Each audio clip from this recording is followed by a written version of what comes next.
நமது இந்தியாவோட தேச தந்தையாக வர்ணிக்கப்படுற மகாத்மா காந்தி நம்ம நபி ஸல்லல்லாஹு அலைஹி வஸல்லம் அவர்களை பற்றி எவ்வாறு பதிவிட்டிருக்கிறாரு அப்படிங்கிறத ஆதாரபூர்வமாக தெரிஞ்சுக்கலாம்.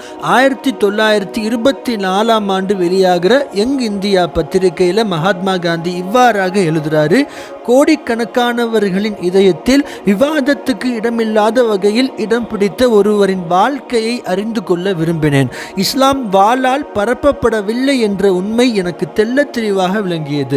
இஸ்லாத்தின் எளிமை, இறை தூதர் முஹம்மது நபியின் பரிபூர்ண சுயநலமற்ற தன்மை, கொடுத்த வாக்குறுதிகளை காப்பாற்றுவதில் அவர் வைத்திருந்த மரியாதை, தன் தோழர்கள் மீதும் தன்னை பின்பற்றுவோர் மீதும் அவர் வைத்திருந்த அளவற்ற பிரியம், தீவிரமான அர்ப்பணம், அவரது வீரம், கடவுள் மீது அவர் வைத்திருந்த பரிபூர்ண நம்பிக்கை, அவருக்கு அவரது கடவுளால் கொடுக்கப்பட்ட பணியின் மீது இருந்த கடமையுணர்வு, இவைதான் இஸ்லாம் பரவ காரணம். ஒவ்வொரு தடைகளையும் மீறி இஸ்லாம் வந்தது இவ்வாறு தான். இஸ்லாம் வாளால் பரவவில்லை. நபிகள் நாயகம் ஸல்லல்லாஹு அலைஹி வஸல்லம் அவங்களை பற்றிய 2ஆம் பாகத்தை நான் படித்து முடித்த போது அந்த மகானின் வாழ்க்கை பற்றி படிக்க மேலும் இல்லை என்ற வருத்தம் எனக்கு தோன்றியது.